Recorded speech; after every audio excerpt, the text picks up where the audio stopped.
Hello and welcome to this edition of Wineskins. I'm Father Jim Korda.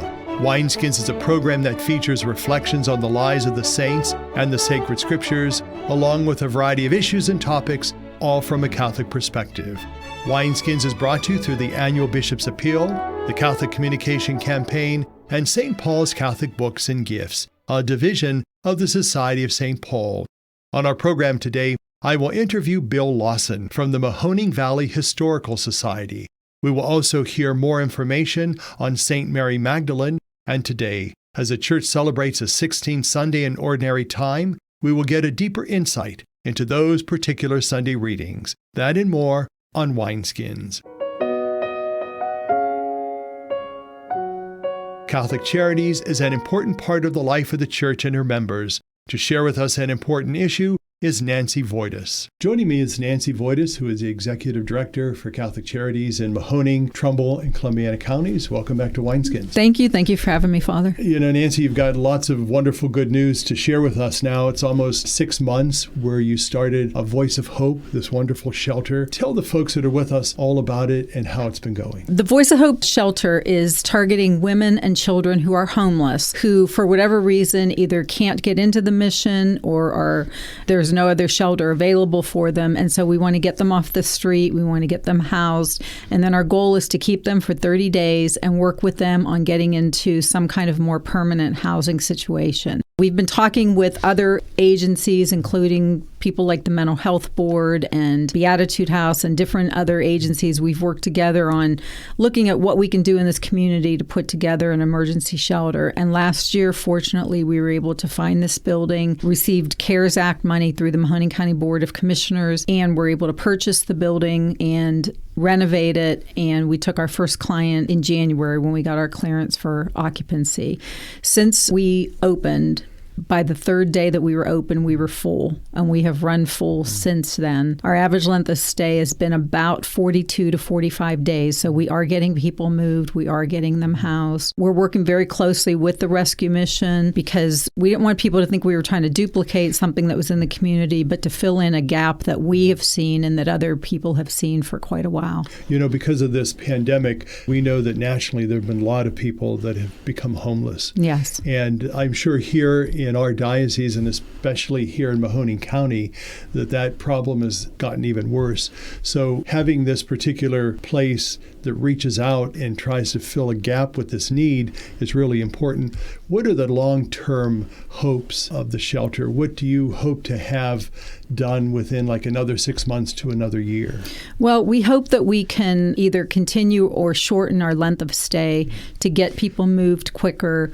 There are a lot of funds out there since this pandemic. It's been kind of an odd phenomenon, but there are a lot of funds out there, especially for housing, for rent, for homeless placement. So we're hoping to get people in and get them moved out quicker. They call the money rapid rehousing, but sometimes it doesn't feel like it's as rapid. So our goal is to, I think, shorten that time where we can get people into housing, get them stabilized, make sure their income is stable. And, so I hope in 6 months we can continue to say that our length of stay is close to 30 days and that we've been able to move a lot of people into housing and support them and get them on their feet. What are the expectations of the folks that come to you? What are your expectations for them? What do they have to do while they're there? Well, they have to take some responsibility for what their situation is.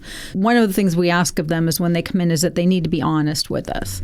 For the most part, they are, but there are sometimes situations where they're not quite as upfront. So we want people to be honest. We want them to do what they can in the situation. So it's not that they come in and we do everything for them. We try to guide them and say, these are some suggestions. This is our landlord list. We give them the responsibility of reaching out to the landlords or reaching out to the housing places like Beatitude House or Meridian or somewhere that they need to take some responsibility for their piece. If they have children, they're responsible to care for the children, make sure that, we're not babysitting them. So we're trying to help them with any of the areas where they need support, where they may have a weakness that we need to build up with them, just any kind of education we can provide for them. We want people to be self-sufficient. Do you have people that are working who are finding themselves in homeless situations? Yes. It's amazing how many people that are homeless that come in our doors, not only to the shelter, are actually working, but they still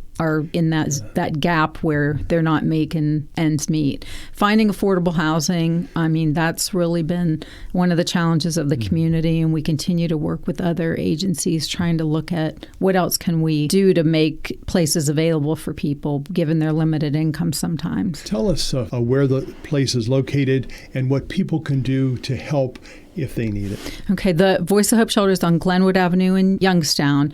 It's 2124. For a landmark, it is a couple blocks away from what used to be the Society for the Blind. A lot of people identify that. It's across the street from the Med Arts building, which is now a housing with Father Brins is doing some work in there. And some of the things that we can use, I mean, food donations are good. You know, we're providing all the food for the people that are there. Sometimes people come in without a lot of clothing, so we are taking some limited things, really donations just to support that. Things like bus passes. Right now, the buses, I think, have been running free, but when those go back, just anything along those lines. Well, Nancy Voitus, time goes fast, and yes, we certainly does. Appreciate you being here and for the wonderful work with this Voice of Hope Shelter. It's something that's needed here in our diocese and especially here in our town in Youngstown. And we thank Catholic Charities and the folks that contribute to the Bishop's Appeal that help provide the service. We certainly appreciate that support. Thank you for having us. For Wineskins, I'm Father Jim Korda. St. Mary Magdalene was the first to see the risen Christ. To tell us more is Alaina Chepke. She is from St. Joseph Church in Austintown. The Feast of St. Mary Magdalene, from Magdala, near the Lake of Galilee, has been celebrated on July 22nd since the 10th century at Constantinople in the monastery of St. Lazarus. It was believed that her relics were transferred to that monastery in 899 from Ephesus. In the 11th century, the feast spread throughout the church in the West, and in the 12th century, the Lateran Missal identified Mary Magdalene as Mary of Bethany, whose feast was celebrated by the Greeks on March 18th. The identity of Mary Magdalene is disputed, although many of the Western theologians maintained that Mary of Magdala and Mary of Bethany were one and the same person. Others, such as St. Jerome, St. Ambrose, St. Augustine, and St. Thomas Aquinas, leave the question unresolved. The Greeks, however, distinguish between the two Marys and have separate feasts in their honor. The liturgical texts assert that Christ first entrusted Mary Magdalene the joyful news of his resurrection. Mary received this testimony from the risen Lord and was told to carry the news to the apostles. "I have seen the Lord," she told them. She is therefore a model for all who are called to give witness to the risen Christ, as we ask in the opening prayer, "May we proclaim Christ as our living Lord." In the prayer over the gifts and the prayer after communion, there is another theme, loving worship, and her faithful love that kept her close to Christ. St. Gregory the Great says, "Though the disciples had left the tomb, she remained. She was still seeking the one she had not found, and while she sought, she wept. Burning with the fire of love, she longed for him who she thought had been taken away. And so it happened that the first woman who stayed behind to seek Christ was the only one to see him, for perseverance is essential to any good deed." In the Gospel according to St. John, we read that Mary Magdalene was so distraught that she did not even recognize the risen Lord when he stood before her. Mary Magdalene, who had been liberated from 7 devils, became such a faithful follower of Christ that her name is placed first in the list of women who accompanied Jesus. And even on Calvary, the faithful Mary Magdalene took her stand beneath the cross. According to the Eastern tradition, after Pentecost, Mary Magdalene accompanied the Blessed Virgin and John to Ephesus, where she died and was buried. The example of St. Mary Magdalene's ardent love for Christ, her courageous stance on Calvary, and her profession of faith in the risen Lord are relevant for us also who have not yet fully understood the Scriptures. For Wineskins, I'm Alaina Chepke. Hello and welcome to Spotlight. I'm Father Jim Korda. Today I'm going to talk with Bill Lawson, who is the Executive Director of the Mahoning Valley Historical Society. Welcome to Spotlight. My pleasure to be here. Bill, you've been part of the Historical Society for several decades, and history is really probably in your blood. Why is it important for us, and when we talk about history, we talk about remembering things that happened. Why is it important for us to do that as human beings? Well, it's very important as human beings because, and what local historical societies do is preserve community memory. And I think no matter what generation you're in, understanding where your community came from, opportunities and struggles, and the really good things that have happened throughout the community's history, that gives people context in terms of where we need to go in the future. Does that differ from person to person? Like, is my history of growing up in an area different than yours? And how does that all work together? Well, there's certainly differences in terms of what a person's background is culturally, racially, but there's other things that are similar that we all experience. I think in a community like what we have here in the Mahoning Valley, the diversity is one of the key issues that we have to not only preserve and celebrate, but also to understand, because not always has it gone smoothly between various groups and various denominations of religion and cultural clashes that happen from time to time. But you put it all together and it's a very rich community in terms of its history and the culture that's still preserved today. Let's talk about the Mahoning Valley. And for those that are with us who may not be familiar with Mahoning County, what's unique about it? And what is something that we, or you as a historian, want us to remember? In terms of the Mahoning Valley, which would be most of Mahoning County, Trumbull County, and a little bit around the area, you have this common origin with the Connecticut Western Reserve, which came in the post-revolutionary period and then eventually became part of the United States, and all these states were formed out of the Western Reserve and Northwest Territory. That's a common issue in terms of how these communities in Mahoning and Trumbull County started for the most part. But from there, the way that people have come in here has been a little different depending on what part of the Mahoning Valley you live in. But for example, if you look at these cities that are the largest communities, Warren, Newton Falls, Niles, Girard, Youngstown, Campbell, Struthers, Poland, well, especially the industrial cities. From the mid-19th century on, you had a dominant industry, which was iron and steel.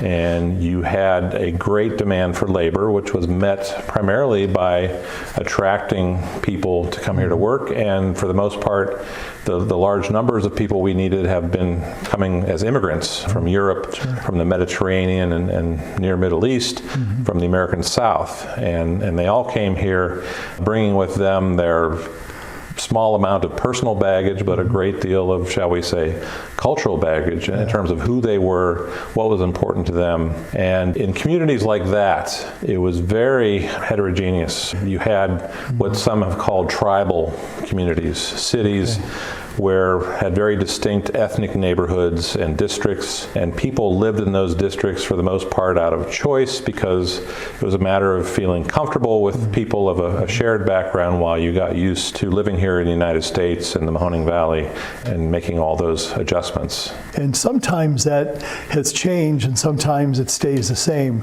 Is there any reason for all of that historically? It's interesting because as we've grown as a community through the second half of the 20th century, and you had the suburbs popping up outside of all these cities, people moved out of their ethnic enclaves or neighborhoods into the suburbs where they were around people of all different origins.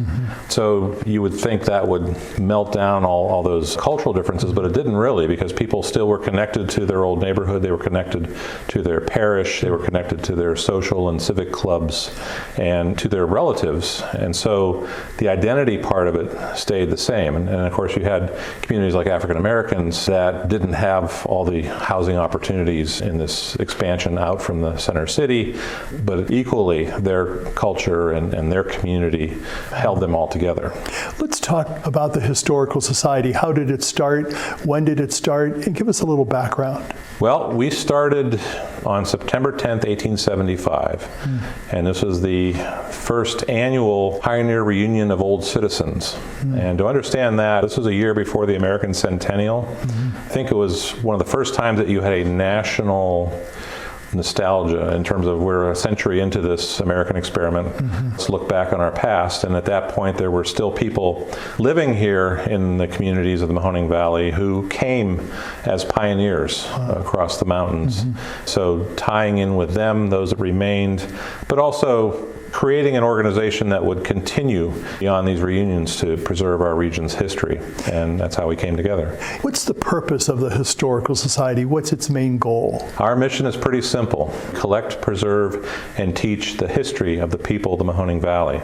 From there, we have our facilities, which we preserve collections and do programs, and we have our people, board members, staff, etc., and it all revolves around that mission. Why is preservation so important? Again, it comes down to memory and understanding who we've been and how that affects who we are today. For more pertinent information and to listen to Wineskins, visit www.doi.org,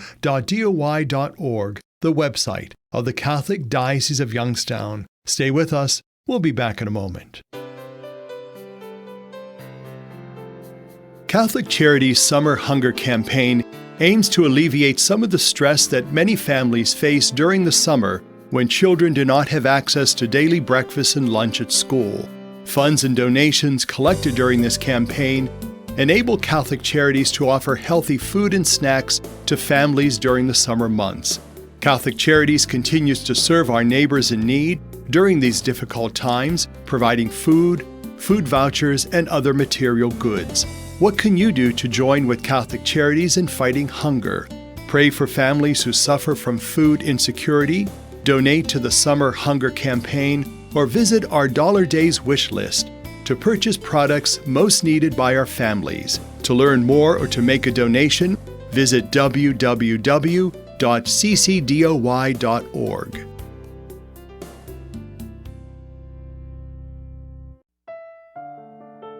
The First Sisters of the Humility of Mary came together in France in 1854. In their rule, approved by the Bishop of Nancy in 1858, the founding sisters gave expression to their faith and their lived experience. The entire community came to the United States of America in 1864, including 9 professed sisters, 2 novices, 3 orphan girls, and Father John Joseph Begiel, the spiritual director for the little community, and their ecclesial liaison. In regard to the Eucharist, their rule, translated into English in 1877, clearly stated that they will love and serve Jesus Christ in his real and natural body, that is to say, the Holy Eucharist, in his temples, and they will serve him in his mystic body, their neighbors, who are his members. The personal experiences of the First Sisters of the Humility of Mary was one of wonder and reception of God's gratuitous gift of love in the person of Jesus Christ. This lived experience was also one of meeting Jesus in the sacrament of the Eucharist and of meeting and serving him in the sacrament of their neighbor. Church World Service believes that being self-reliant is a joy everyone should share. So around the block or around the world, share the joy. Our song today is from the CD called Prayer and Plainsong. It is by Cynthia Clawson.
As we celebrate the 16th Sunday in Ordinary Time, we will hear more about the sacred scriptures by Father Tom Eisweirth. He is Pastor Emeritus of Blessed Sacrament Church in Warren. Most of us remember the implementation of the new Roman Missal in 2011, when our responses at Mass followed a different translation. So, for example, at the beginning of Mass, the priest greets the people, "The Lord be with you." And now we say, "and with your spirit." Do you remember the old response? It was, "and also with you." So in the old translation, the priest would say, "The Lord be with you," and everyone would say, "and also with you." And of course, just like today, the response becomes automatic. A priest I know told me of an incident that occurred in his parish with the old translation. They had just put in a new sound system in the church. At the beginning of the Mass, the priest was fumbling with his remote microphone, which was not responding. Finally, in frustration, he said, "There's something wrong with this mic," and everyone responded, "and also with you." It's a silly story, but it points to a truth. There's something wrong with all of us. None of us are perfect people. That truth can be helpful as we face the challenge of today's second reading. Today, the letter to the Ephesians describes the mission of Jesus in clear and powerful terms. It tells us that Jesus has come to tear down the wall of hostility that divides us from anyone else and to make us one by his cross. So the mission of Jesus is a mission of unity, a mission that calls us to tear down the walls that divide us from one another. But this mission is a great challenge because our world is filled with walls that divide us, walls that divide one country from another, one race from another, walls that divide political parties, citizens, and immigrants. We cannot walk too far in our world without confronting a wall, and the walls are strong.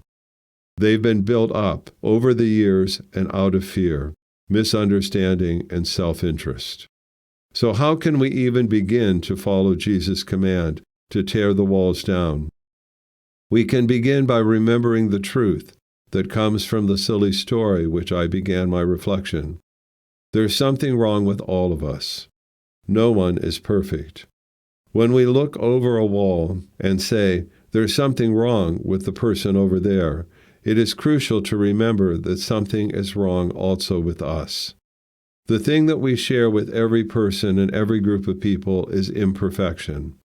Therefore, our shortcomings, our failures, our blind spots can provide common ground for us to understand each other.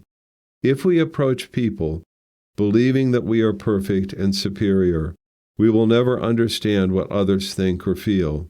But if we approach others humbly, aware of our mistakes, we become more open and more willing to communicate. Jesus calls us to work against those things that divide us from one another.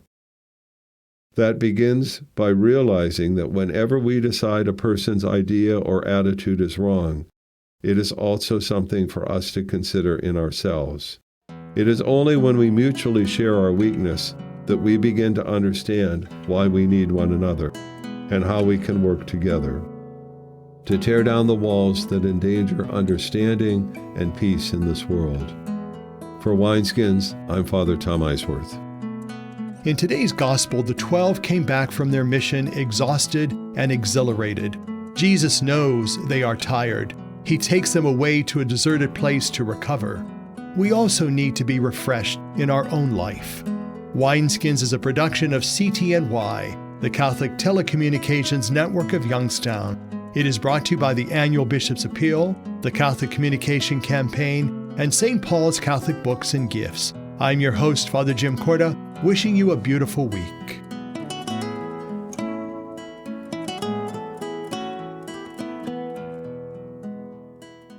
What have you done for your marriage today? I gave my wife a hug this morning. I told her I love her. I did her hair this morning. I think it looks pretty good. I cooked my husband's favorite breakfast. I bought her an orchid. What have I done for my marriage today? I sent my husband a love email. I read the newspaper to my wife, and it cracked her up. But she's still laughing. What have you done for your marriage today? Make a change for the better. Need help?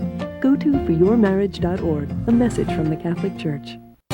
They say America is the land of opportunity, but for some, life isn't so easy.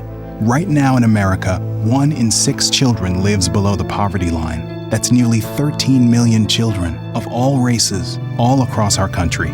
Where do you draw the line and get involved? You can make a difference in more ways than you think. Go to povertyusa.org today, because 1 in 6 children in poverty is one too many.